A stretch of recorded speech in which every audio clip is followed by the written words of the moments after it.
So welcome everybody. This is very exciting to do this. This is my first webinar in a very, very long time and my first one on Zoom.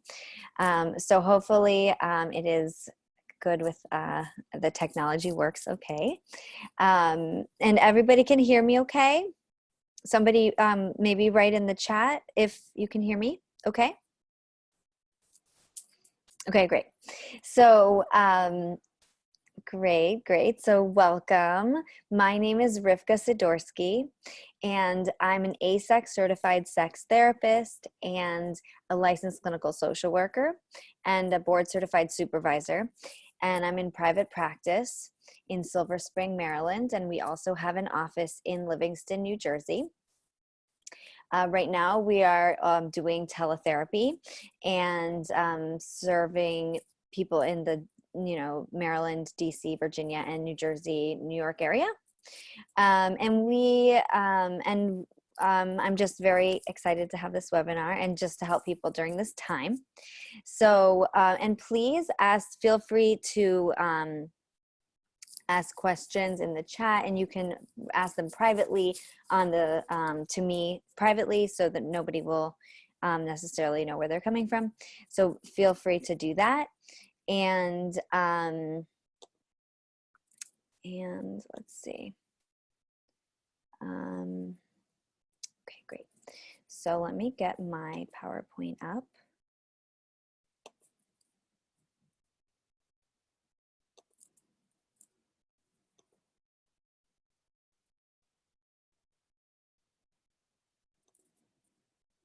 Okay. Okay. Okay, now I need to get the chat back up. So 1 second while I figure out how to do that. More chat. Okay, now I can see the chat and I can see the PowerPoint. Okay, great. So here's my contact information. So feel free to contact me at any point. The types of patients that we see are, I personally see a lot of pelvic pain clients, unconsummated marriage, sexual anxiety, infidelity, low desire, anorgasmia, and we also see all types of like desire issues, male sexual dysfunction, just pretty much the gamut in the office that we have. And we have 5 therapists in the practice. Okay. So the topic is coronavirus and how this is impacting your sexual desire. And many people have mentioned that during this time they have experienced some issues with desire issues and differences in desire. So I just wanted to say it is a really stressful time. Your relationship, your sexual relationship is probably not the highest priority right now, and that's completely normal. Okay, hold on. At the top where it says you're viewing Rivka's screen, you can also click view options,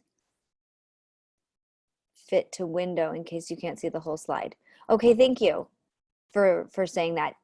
If anybody's not able to see the slide, somebody just type something. So, okay.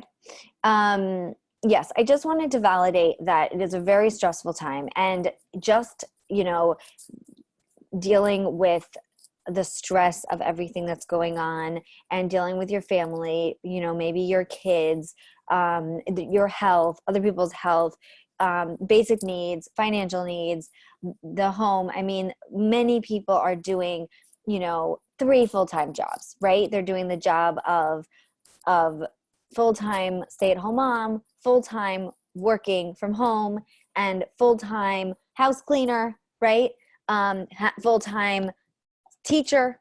So you're doing a lot of things. So I just wanted to validate right now, just give yourself low expectations and be understanding for you and your spouse that this is not going to be the easiest situation, and just have a lot of compassion.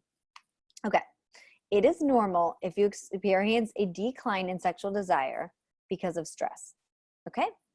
It is normal that you experience a decline in sexual desire because of stress. It is also normal if you experience a rise in sexual desire. I'm just going to say that again. It's also normal if you experience a rise. So I just wanted to say that very, very clearly, because one of the issues that's coming up for people is that for one partner, they're experiencing a decline, which they think is normal. For another partner, they are experiencing rise, which they think is normal. And so now you have this very stressful situation, and people deal with stress differently. And now this could be bringing you farther apart than you even were in the first place when it comes to this, right?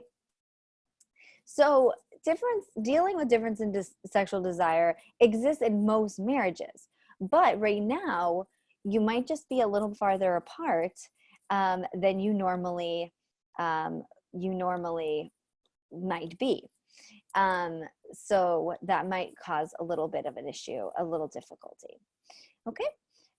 So according to the literature, 45 to 75% of women experience a sexual dysfunction during their lifetime. So, this might be one of those times when you're having difficulty with desire, orgasm, things like that. And according to the research of Edward Lohman, 43% of women experience sexual dysfunction.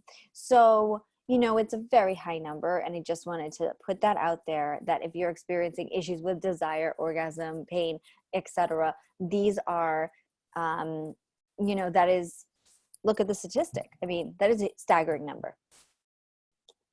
Okay. So now I'm not going to do a poll because I couldn't really figure out how to do it.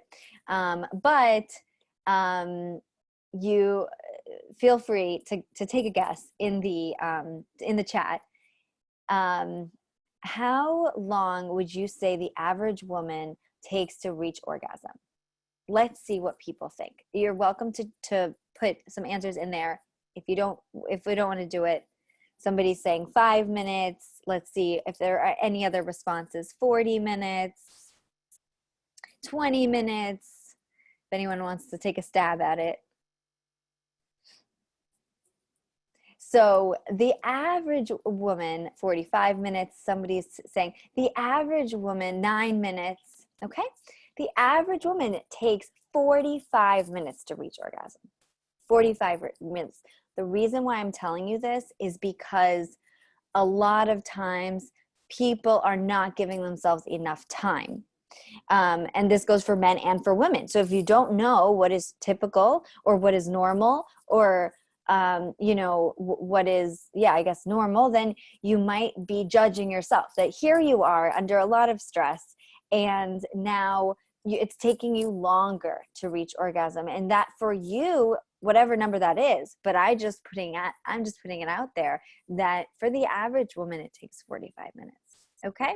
And the clock starts at the beginning of, I guess, physical touch or intimate touching. Yeah. Okay. Doesn't have to be genital touching. Okay. How long does the average man take to reach orgasm? Let's see what answers we get. Feel free to take a guess in the chat box if you would like. 3 to 7 minutes, 10 minutes, 5 minutes, 15 minutes.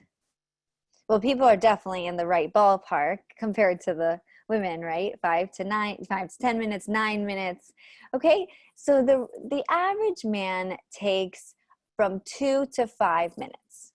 Okay, so I'm just putting that out there, that look at that difference, right? Look at that difference. We have 45 minutes on one hand, we have 2 to 5 minutes on the other hand. The definition of premature ejaculation is under 2 minutes. So between 2 and 5 minutes, normal, right?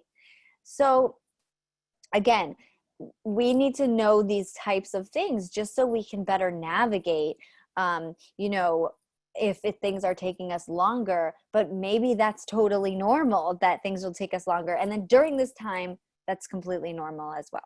Okay, now what about the average length of intercourse? What guesses do we have as far as how long intercourse lasts? And I'm talking about just the penetration part.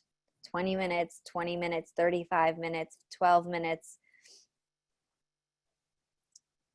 Penetration, right, 6 minutes, okay? Penetration, 3 minutes. So the correct answer is between 2 and 5 minutes, okay? So that's the average length of intercourse. The reason why I'm telling you this is because right now, or during any time, one might feel that there are issues with, it could be that you're having issues with not lasting long enough in your mind, in one's mind, or, performance anxiety, or premature ejaculation, etc. But it is a good idea to know just like what is within the realm of typical, because a lot of times, if you're having penetration for many minutes and that feels fast, you might think that you have a problem, but the reality is that's just normal. So that's not a problem. It's just normal. Okay. Now, what is the most important sexual organ? Guesses? Good guesses. The brain. Right answer. Okay. So the reason why we're in this talk is because the brain is so important, and that's why you're speaking to a psychotherapist as opposed to a gynecologist, okay? Because it's not the majority of the answers are not found in the genitals. The majority of the answers are found in the brain. So when there are issues, they're with performance, arousal, desire, orgasm, much of the answers are found in the brain, are found in the relationship, are found in the mood, are found, in that realm, and many also, of course, in the body, but the brain is super, super important. I just want to make sure that somebody isn't waiting to be let in. Uh-oh. Okay, somebody was waiting to let in. I'm sorry. Okay. So,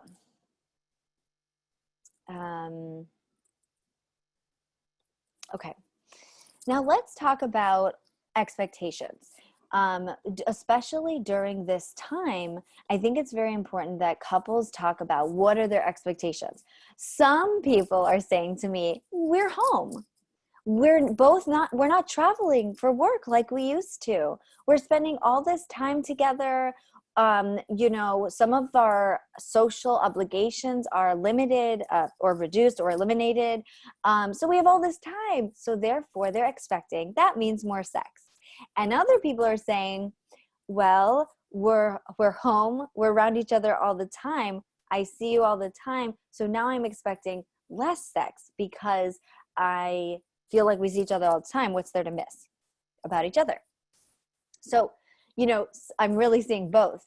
And it's just important to sort of discuss, maybe there's a mismatch in that expectation, something to just, talk to your partner about. Okay. Now, do you expect to achieve the same sex drive? Is that your expectation? Because I just really urge you to eliminate that expectation. That is really unrealistic. We're never going to have the same level of desire as anyone else. So that is really just not helpful. So that's maybe something to just think about. Okay.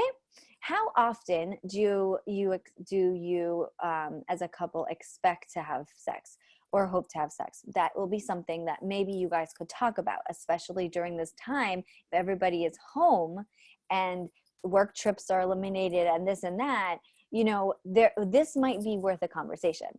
What about the quality of sex that people are hoping to have? Is this, for some people, again, they're thinking, well, this is great. We're home. We have all this time. Now we can have long sessions, really spend our time. And other people are saying, what are you talking about? I'm with you all the time. I like, if anything, I want less time and more time by myself. Right. Okay. Okay.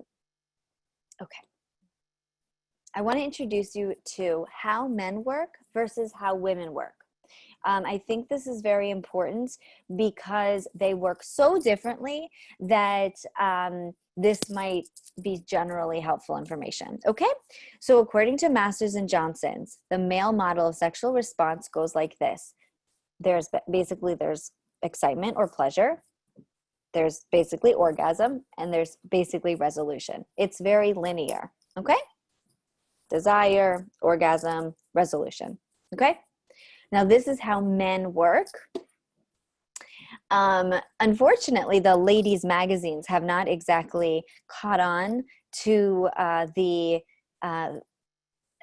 explaining to women or people in general, how women work. So everybody has assumed that women work the same way. In fact, this is the way that women work. This is the female model of sexual response. As you can see, it looks very complicated. So I'll just walk you through it. Okay, so if you remember from the male model, it went something like this. Desire, somebody's waiting to be let in. Desire, orgasm, and then resolution. If you look at the female model of female sexual response, you'll see that I'll walk you through it. Okay, so this is a circle. You can enter the circle at any point. Okay, let's pick emotional intimacy. It's there at the top of the circle, but you don't have to start there. Now, that means, let's say you go on a date, or you have dinner together, or there's talking, or you spend time together. Those would be examples of emotional intimacy. So now emotional intimacy can lead to sexual stimulus. What's sexual stimulus? That means touch. Okay, so you had dinner, you had a nice time, you had talking, you feel connected, and then there's a little bit of touching. So now that could start with hugging, holding hands, kissing, whatever it is. Sexual stimulus is referring to touch. Okay, now from the touching, it leads us to the next thing on the circle, which says sexual arousal. Now it's basically saying when you have been touching, then you will become aroused. Okay, I just heard my echo. Okay, that's okay. After you have been touching, then you will become aroused. Okay, notice what comes after sexual arousal on the circle. The next thing is sexual desire. Okay? After you are aroused, you will feel desire. Just think about that, how different that is than from men. In the male model, you have desire and then you have arousal. In the female model, you have arousal and then you have desire. What does that mean?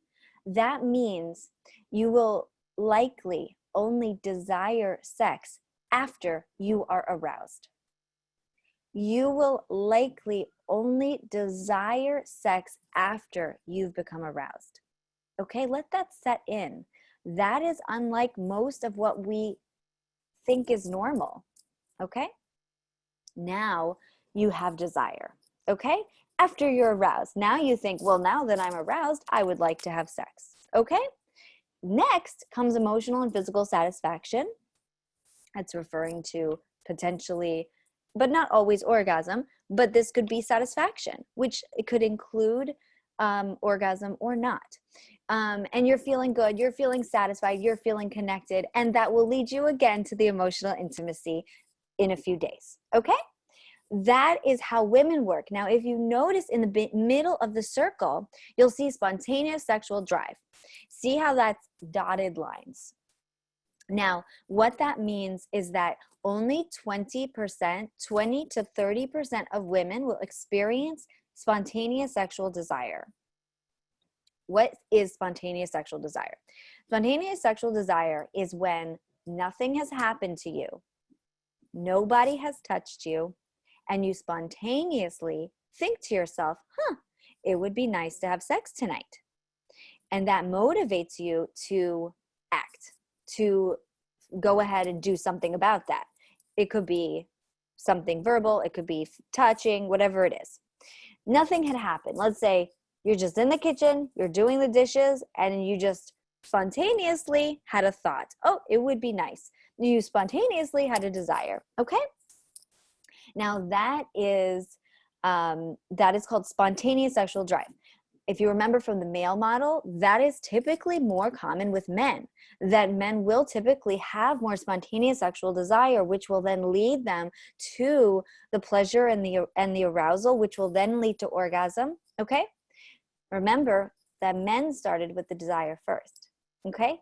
Women only had desire after they were aroused. Okay. The reason why this is so important is because when people complain that they're never in the mood, they're very often complaining about the lack of spontaneous sexual drive. I just want to make it 100% crystal clear that you could go the rest of your life without any spontaneous sexual drive, and you can have amazing sex life, and you can be 100% normal, and you could be within the 70 to 80% of all women, if you see on the bottom there. Okay? The question is, when you engage in sexual touch, do you get aroused? When you get aroused, do you get desire? When you get desire, do you achieve satisfaction? Now, those are the different questions, and those are worth working on. Okay? Any questions so far? This is extremely important to understand the two main differences. And I think if you only understood this, you would be already better off. Any questions? Okay. Now, sexual desire is very complicated. There are three major things that contribute to sexual desire. One, the relationship. Sometimes I have women come in and they say, I don't have sexual desire. I need help with that problem. And I say, okay, great. Tell me about your relationship. Tell me about your husband. And they say, oh, I can't stand him. Okay. So sometimes people are not making the connection between how you feel about your partner and sexual desire. It may sound obvious, but it is not often obvious. So relationship factors play a huge role. Now, in this pie, I just drew 3 equal parts, but that doesn't mean that it is always at equal parts. I just was, representing the 3 sections of the pie. The relationship. How connected are you? How safe do you feel? How is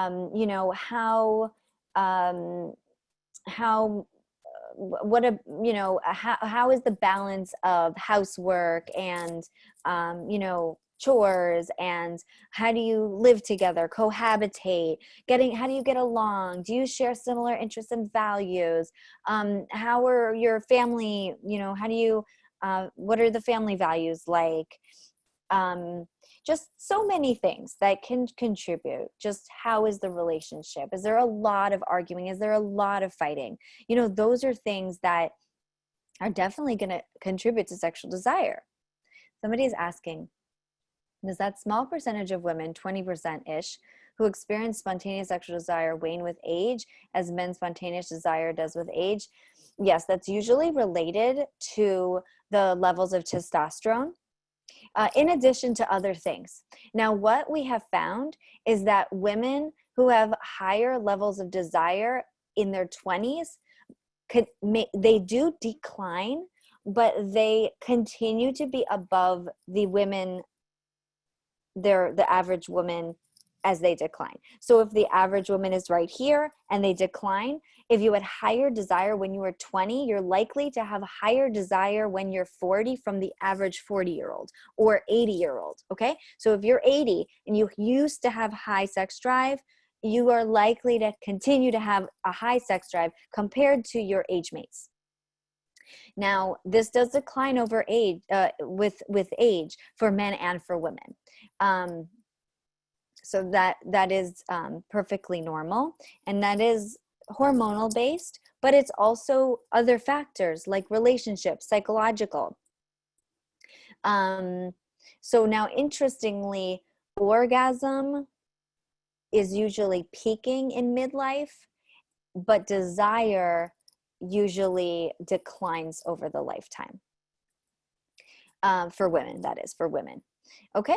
So, and what we attribute that to is that usually women need to feel extra safe and secure and comfortable in their relationships, and then they can truly have more pleasure and orgasm.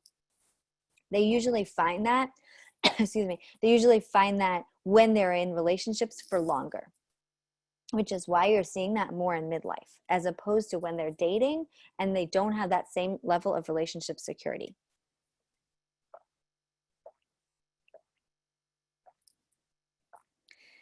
Now, we talked about the importance of the relationship on desire. This is for men and for women, definitely for men and for women.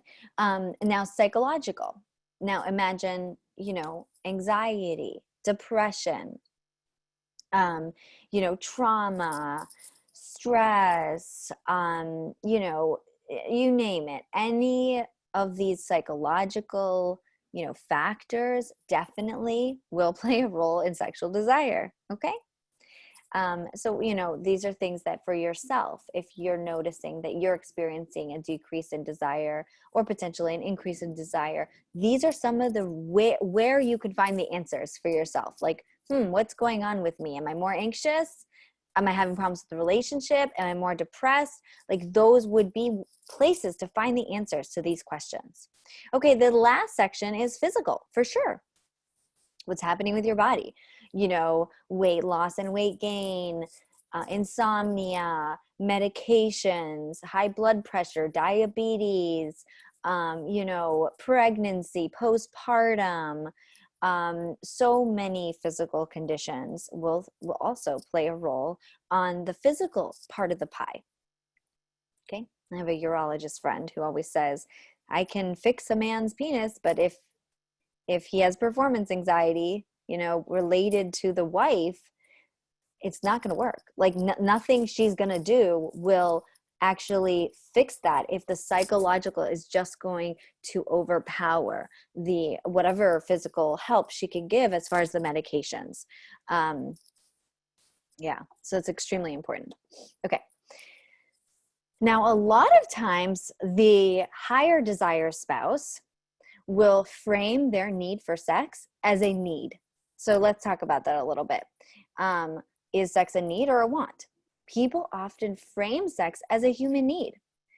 In fact, it's not the sex that's a need. You're not going to die without sex. Humans have a need for attachment, water, sodium, connection.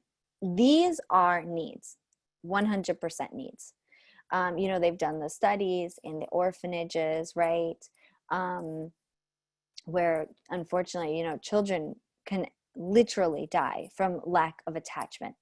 Okay. The attachment needs, physical touch needs, those are true needs. They had the study with the monkeys, and they had like a wire mommy with milk, and then they had like a stuffed animal mommy with no milk, and the monkeys wanted the stuffed animal monkey mom, even though she didn't have any milk. So the need for that cuddling, that is a real need for people. Okay. Usually, I also think that there is a erotic need. Okay.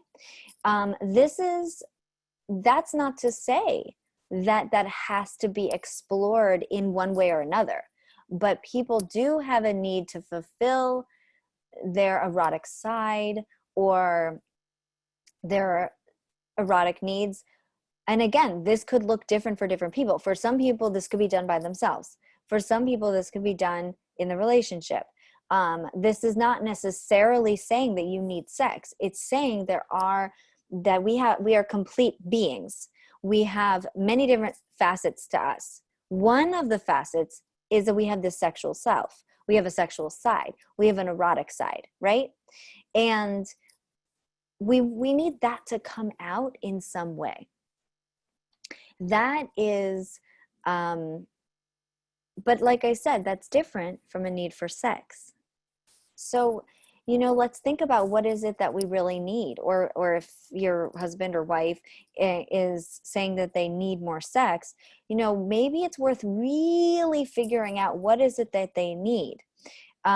So physical affection, a lot of times people say to me, we talk about the love languages. Lots of people know it's a great book, The 5 Love Languages. So a lot of people say, my love language is sex. And that's not one of them. Okay. Sex is not a love language. So physical affection is. So again, people just know, I get my love language met. I get my love need met through sex. But that doesn't mean that it is sex. So let's think about how we can actually meet the needs. Usually I find that meeting somebody's need for more attachment needs, more connection needs, more eroticism, not necessarily more sex, but more eroticism, and more physical affection.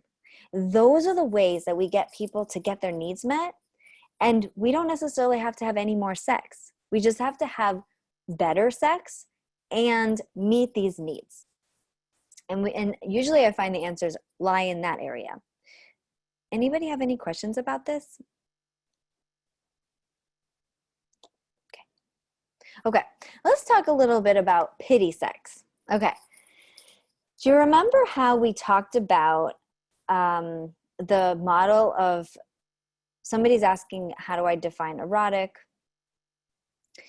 I think I don't really have a good definition, but I think that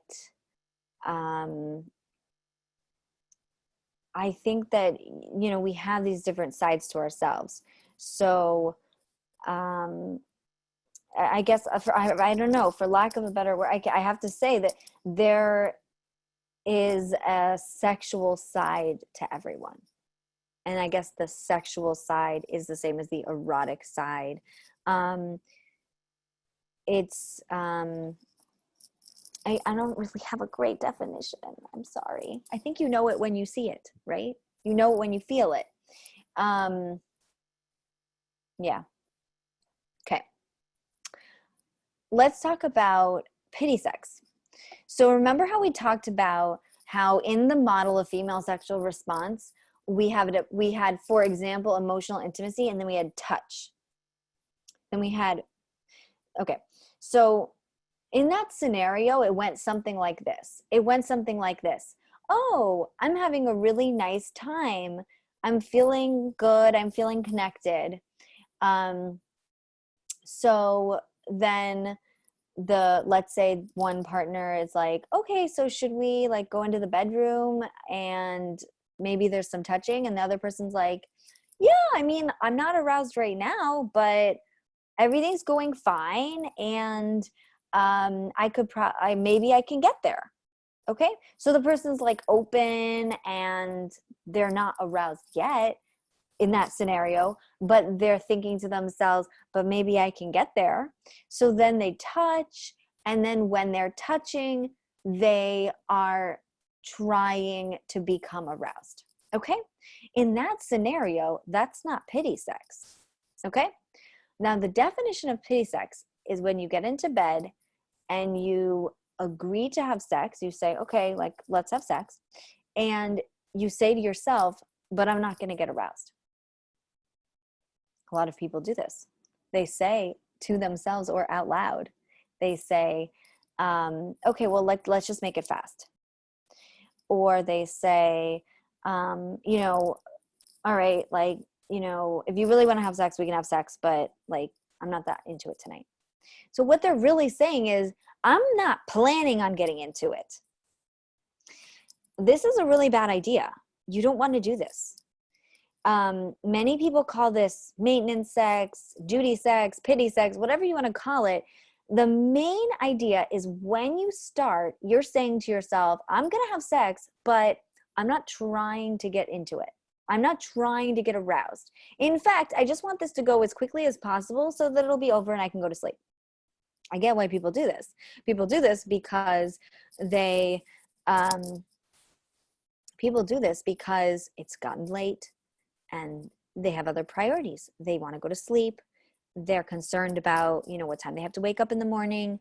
Some people do this because they think it's just going to take me so long to get aroused that it's just not worth it. And they don't know that it takes a lot of women, like we talked about in the beginning, a lot of time. Okay.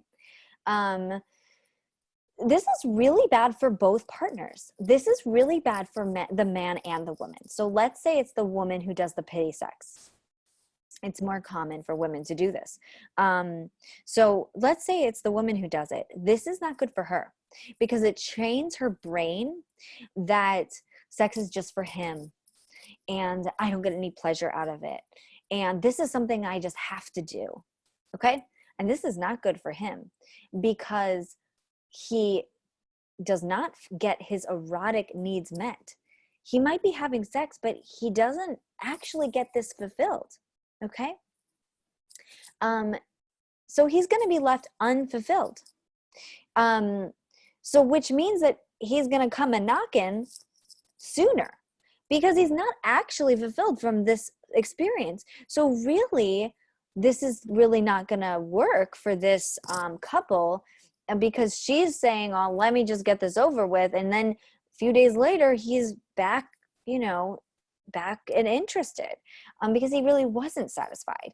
And also this is really not good for the let's say for the man in that scenario, because he in that scenario, he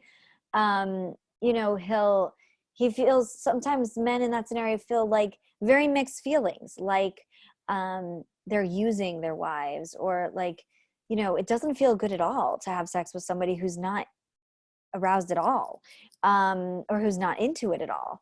So that's a very confusing feeling. And it can lead to a lot of shame and guilt. So yeah, that's sort of the difference between getting into bed and touching and starting to have sex, but what I mean by sex is like touching at that level, and saying, well, let's see how this goes and I'll try to get aroused and let me try to get into it, versus deciding that you're not going to get into this. Okay. Here are my 3 general tips for most sexual problems. This works for lots and lots of problems. One is you should work on being more relaxed. If you're more relaxed, or I guess we talk about this later, but when you're more relaxed, you are so much more receptive. You have less anxious thoughts. You have fewer intrusive thoughts. You are more likely to get aroused. It's all in all, it's better for desire. It's better for arousal. It's better for performance anxiety. It's better for orgasm problems. It's better for pain problems. For most problems, being more relaxed is a good strategy. So that's one general tip. If you're having some issues with any problem, that's a good place to go. Okay? Another general tip is to be more in control. If you're feeling like there's problems with any of the things I listed, one of the strategies would be to take some control, which means to think about when is a good time, where is a good time, how is a good time, what position, what timing, how much, how little. Taking more control over the situation is really a good general suggestion. And 3, work on being more aroused. So again, this is going to fix a lot of the problems with performance issues and pain and orgasm and, a whole lot of issues. If one area you can work on is arousal, which means give yourself more time to figure out what feels good. So not to be focused on the end, not to be focused on the goal, not to be focused on intercourse, not to be focused on orgasm, but to be focused on arousal. Okay. I recommend scheduling intimacy. Okay. Now, you are not planning to have sex. Okay. You're planning to create time to have intimacy in an open-ended way. A lot of people find that this is, pressuring, um, or that it is, that they have to have sex. But in fact, it is, you don't have to have sex. It's that you're making the space so that you may end up doing that. And remember what we talked about with the woman with the cycle. She will never get desire if she doesn't get aroused, and she is never going to get aroused if she doesn't touch. Okay, so what you're planning to do here is to touch. So talk to your spouse about the scheduling sexual activity and what kind of a frequency might be a good goal for you guys. um, if one person wants it like, you know, twice a week, and the other person wants it like, once every 2 weeks, maybe you can meet at once a week. I think it's worth talking about, what seems like a good frequency. And especially if the quality is better, you will have less issues with the quantity. And now I want you to spend that time on working on getting relaxed. So preparing for the intimacy, there is the connection, there's the quality time, but there's also the relaxation. Okay?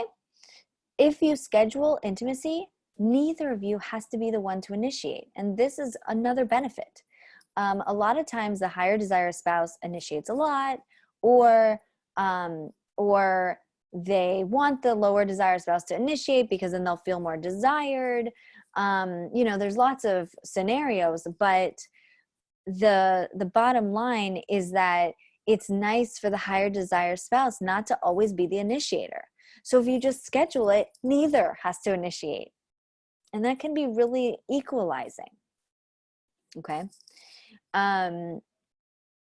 If you have it on your schedule, then the lower desire spouse knows what is coming and it can have an easier time anticipating it.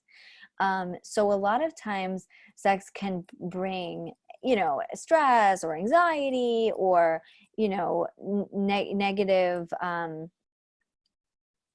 negative feelings. But if they can plan for it, they can work on being more relaxed and taking care of themselves. Somebody is privately messaging me that reading these points about scheduling intimacy makes me really anxious and nervous. Right, exactly. I see that that is a very common, complaint. I would wonder what exactly is making them nervous, because you don't have to have sex.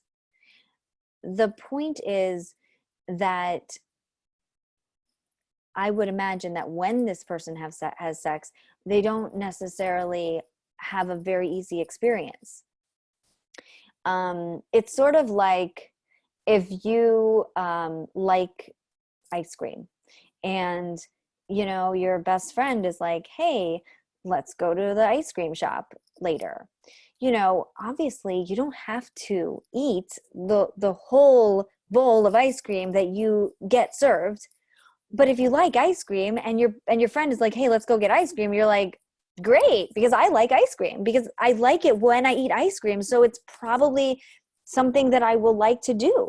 But I think if you don't really like ice cream, or you have a lot of mixed feelings, or you kind of get indigestion, then I think you might feel a little bit anxious about, well, what am I going to have to do if I have to go there and I'm put on the spot and I'm going to have to eat ice cream?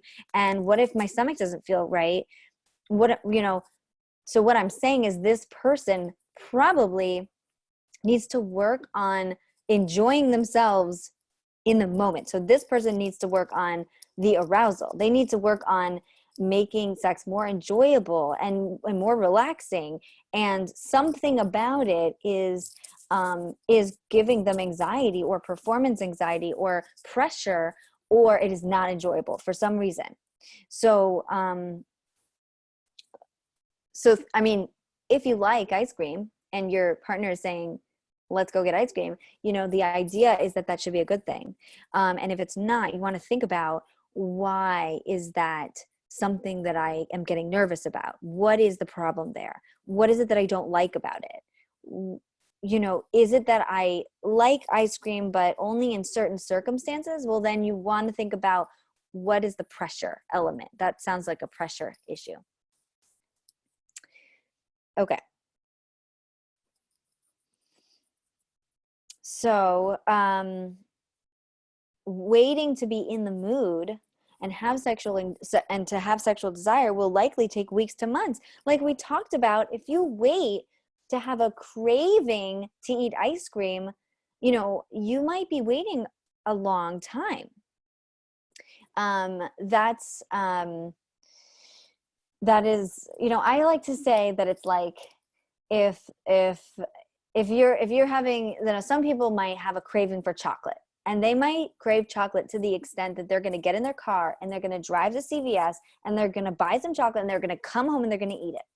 So that person has a very strong desire and a craving and an urge for chocolate. But other people, they like chocolate, but they're not going to go out of their way for it. So if someone hands them a candy bar, they're going to eat it and they're going to like it. So the point is, make it easy. Hand yourself the candy bar. Put it on the schedule, put it on for a certain night. Make it easy. Drop it in your lap. Drop the candy bar in your lap. And then you go ahead and you eat it and you like it. That's the idea. The question is, if you don't really like it, then we have to work on the content. We have to work on the quality. Okay. Let's talk about why it's important for men and women to relax.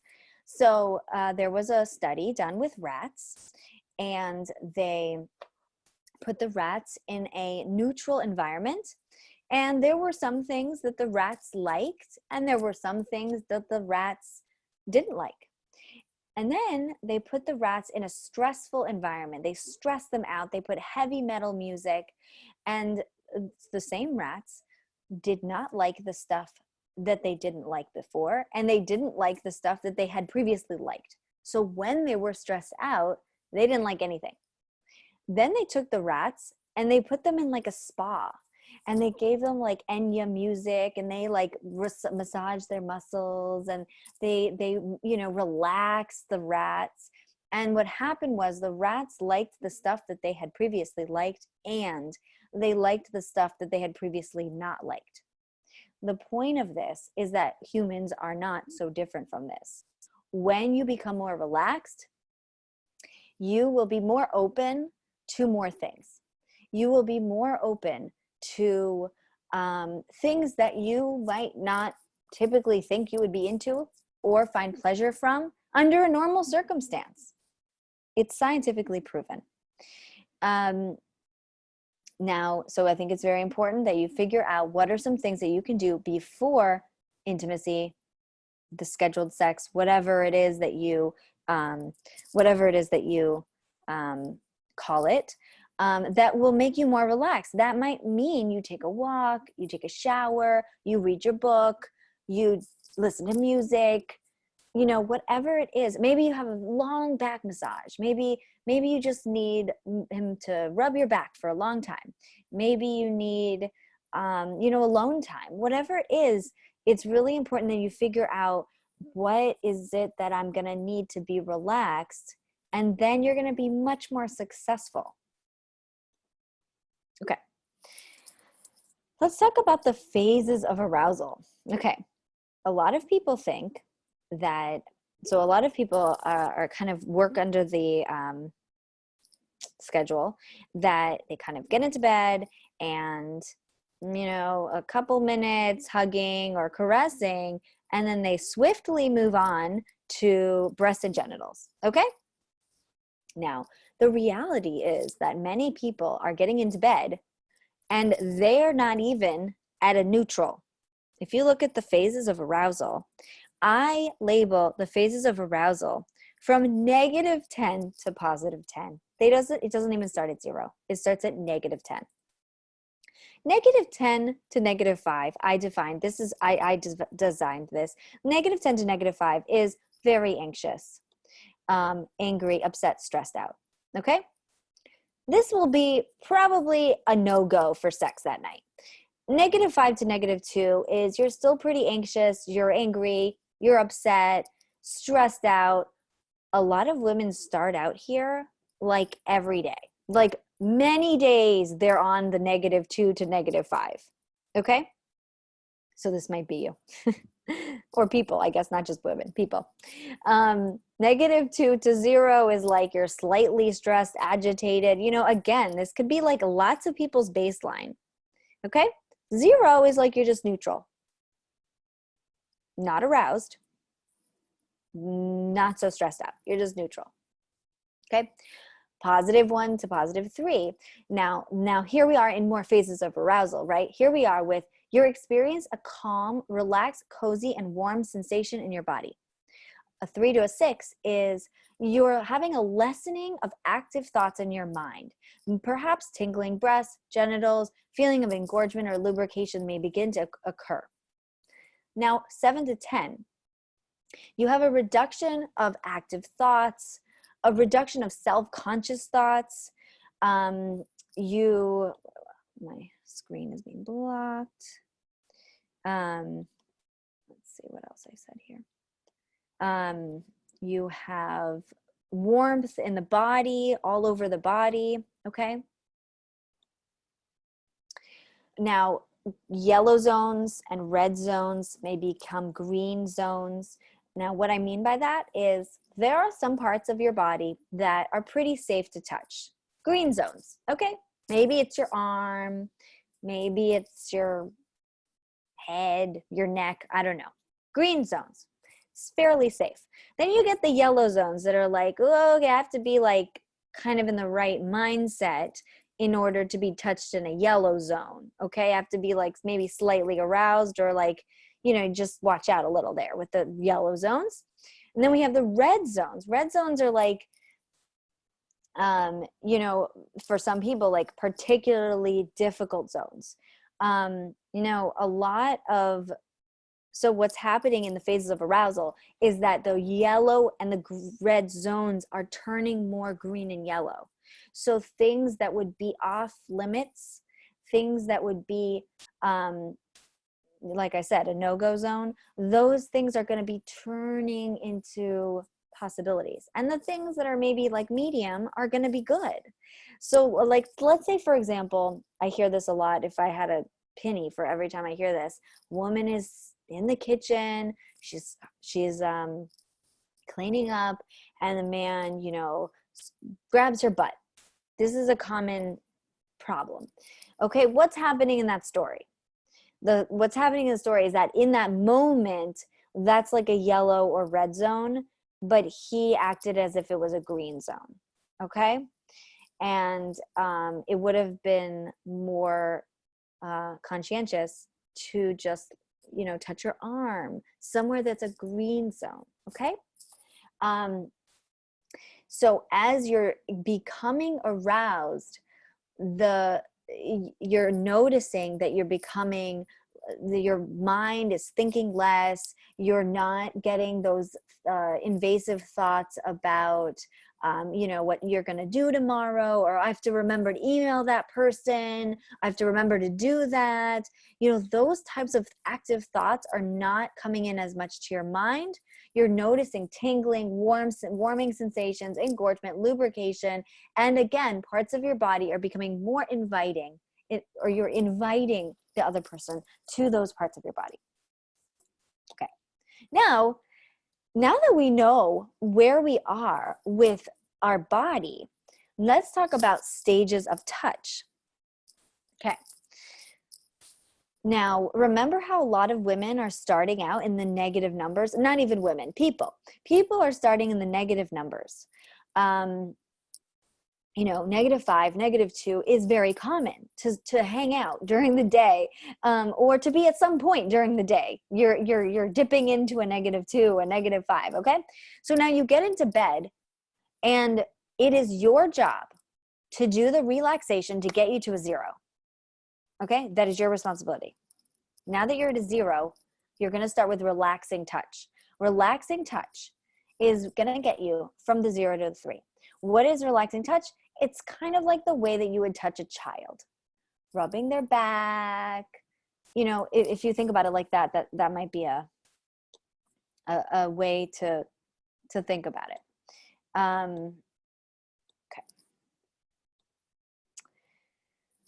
Okay. Let's see. You know, touching hair, hugging, caressing, like those are the types of ways, cuddling, things like that. So that might get you to a 3. 3 to a 6 is referred to as affectionate touch. This is now moving away from a relaxing touch. This is moving into affectionate touch, okay? So this is more romantic, such as caressing, kissing, perhaps, maybe some breast and maybe some nudity, okay? And here we are exploring the skin, most of this body of the skin, okay? Notice how we are not doing erotic touch or genital stimulation or genital touch until a 7. And if you noticed, if you, a 7, this is referring to the arousal touch phase numbers. So when you are a 7, then you begin the erotic touch. Does that make sense? So you get yourself to a 0. Then you and your spouse engage in relaxing touch until you get to about a 3. Then you engage in affectionate touch until you get to about a 7. Then you engage in erotic touch, which is more the genital stimulation. And now I just wanted to say back to that whole erotic thing, is that you can have genital stimulation without eroticism. And a lot of people struggle with what that will look like. And that probably requires a longer conversation, more, you know, in depth. But this is, a lot of times people can have sex because kind of like instructionally and kind of like, okay, like I'm going through the motions and I'm getting aroused and that's fine. But there's something of like an extra component of the eroticism. That's the component that is missing. Somebody's asking, do I have a sense for how the 45 minutes of female arousal is spread between these stages? I mean, I would say maybe 20 minutes, at least 15, 20 minutes of the relaxing touch. Maybe 20 minutes or around of affectionate touch. And then maybe the 20 minutes of erotic touching. Maybe something like that. Maybe I'm thinking sort of in general, I'm thinking 20, 20, 20.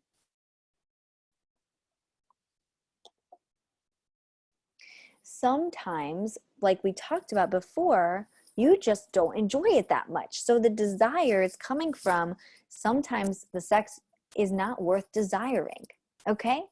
So then you need to work on the content. You need to work on the pleasure, mutual pleasure. Again, you're not working on orgasm per se. You're working on pleasure. Here are some books that I like on this topic. Okay, let's talk about exit strategies. A lot of times women feel like they're trapped. Once they start hugging or kissing, they've locked themselves in. Now they're trapped and they have to see it to the end. And the end is one door. And the door is intercourse and male orgasm. So I just wanted to validate for people that that problem in and of itself is preventing the desire to evolve and the arousal to evolve. That is what's preventing somebody from even engaging in the sexual stimulus, the sexual touch that we talked about.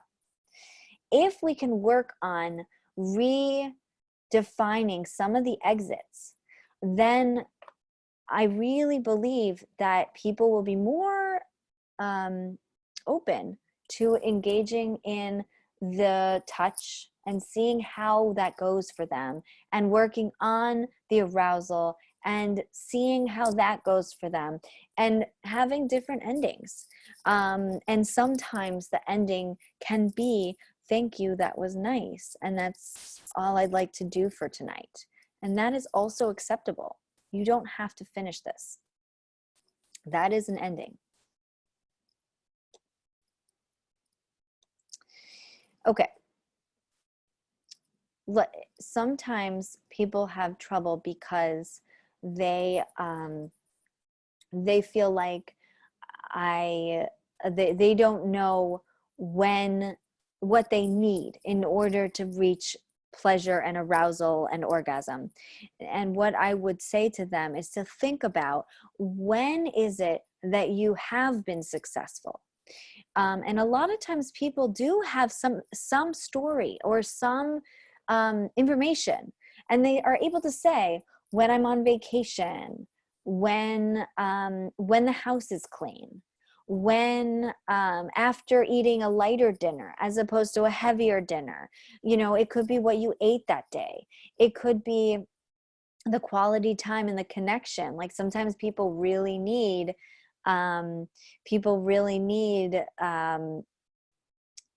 quality time, and it's like, hold on, like I didn't even talk to you all day. Some people have that.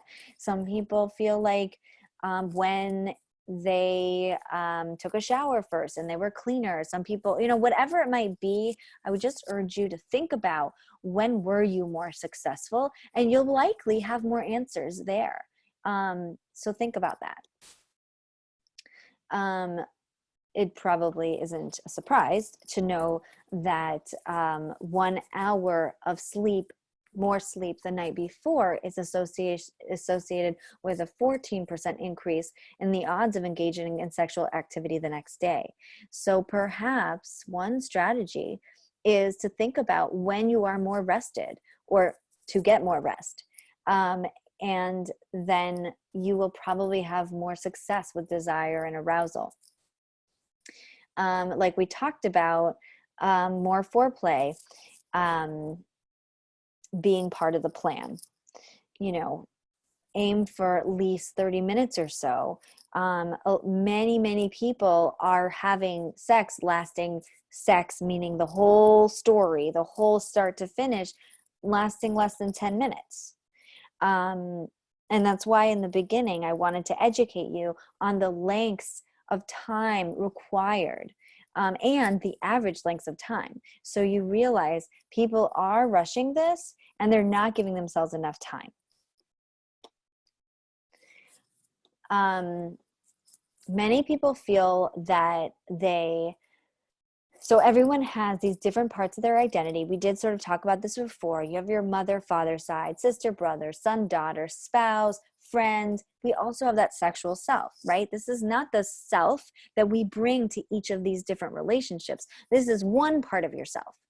Many people, especially women, actually find it a lot harder to transition from one part of themselves to the other part of themselves. So in this picture, you might be seeing a woman trying to work from home, and it looks like she might be homeschooling her children, like some of us. So for this woman, it would be very understandable that she would have a hard time transitioning from the mommy working homeschooling self to the erotic self, to the wife self later. That would be very understandable. Now, the scientific reason why this is harder for women than it is for men is because women's brains and men's brains are wired very differently for sexual activity. When they have done brain scans of men becoming aroused, they have seen that men's brains are like waffles with squares, and one segment is illuminated and the rest is dark. That means that he is really not having a lot of other thoughts and activity happening in his brain. He's just focused on this. Men are much better at tunnel vision and goal-oriented behavior. He's waffle-brained, okay? Women, on the other hand, when they've done brain scans of them becoming aroused, their brains are like a bowl of spaghetti.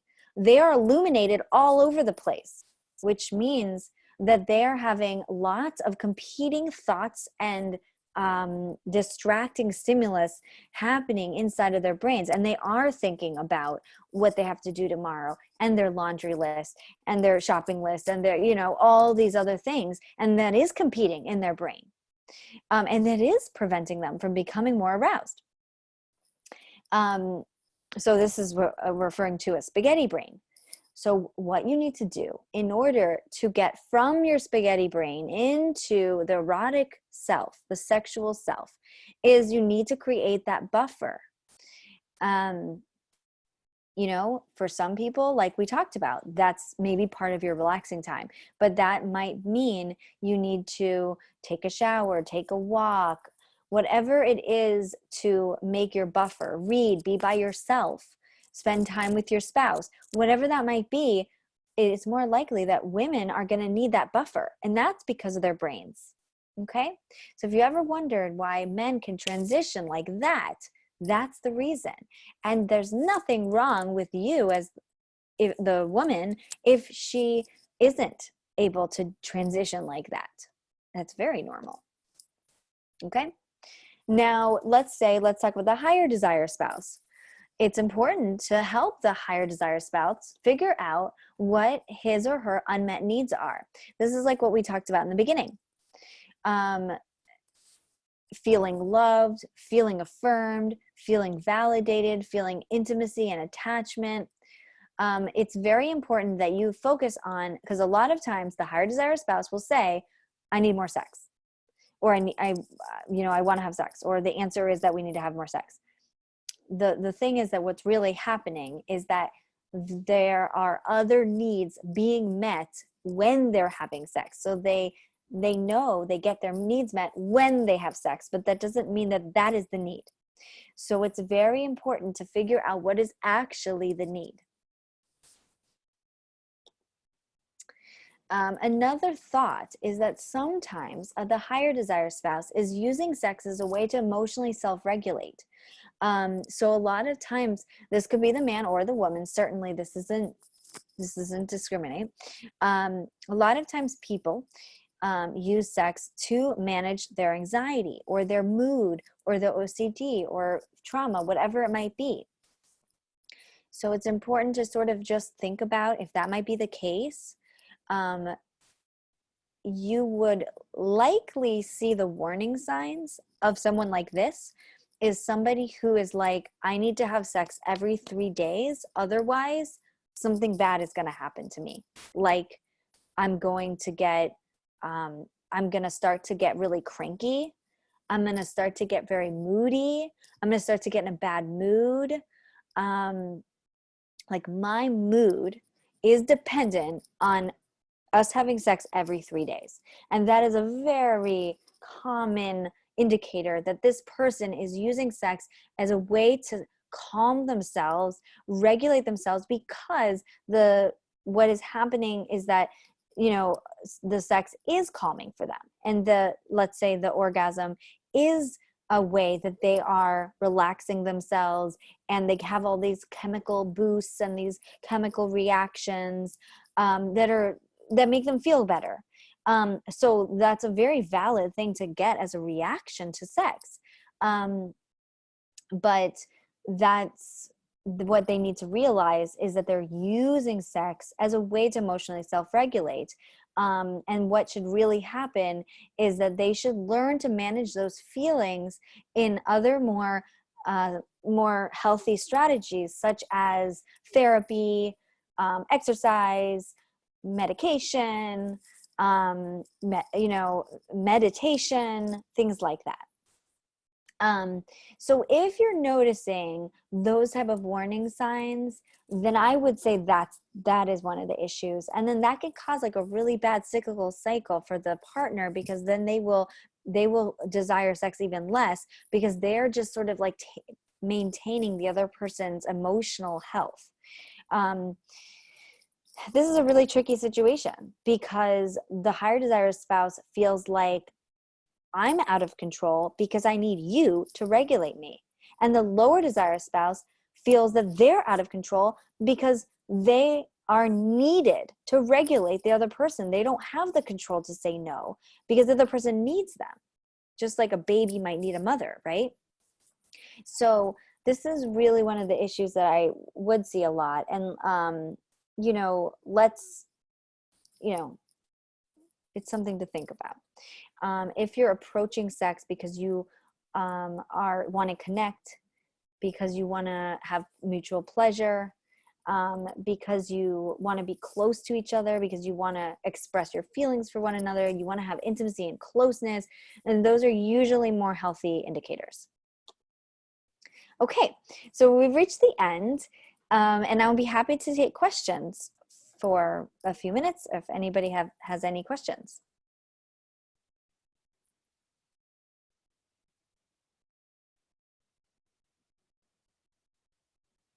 Any more questions? Okay, I just got one. You said that people should work to get to 0 on the arousal chart pre-sexual activity on their own via relaxing. In this time, and in times when we're experiencing more external stress that we're not used to coping with, do you have any tips on how to help your partner get to 0? Yeah, that's a really good question. I think that we can expand relaxing touch even maybe to the negative numbers. I think that that's perfectly fine and healthy. So especially if the person has physical affection or physical touch as one of their love languages, that can be very soothing and relaxing for the person.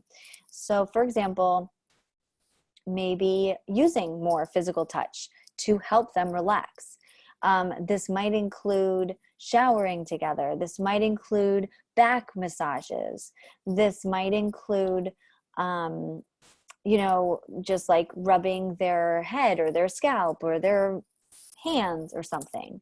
So you could certainly use physical touch to relax the person. If they're having a hard time getting from -3 or from the negative numbers. Or if there's maybe some other things that work for that person. Like, for example, if they find that talking about their stress is very helpful, maybe having more time to talk about their stress and talk to each other in the evening, maybe that could be a buffer activity together. So I think to think about, what does this person typically need to de-stress? It might be that they need more time alone. It might be that if this person is saying what can they do to help their partner, I would say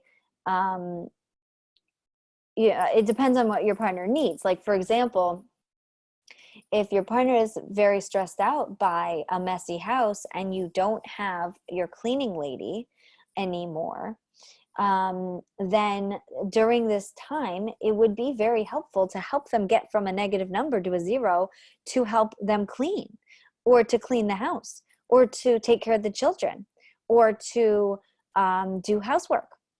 If that is something that helps them feel less stressed out, then I think that would be very helpful.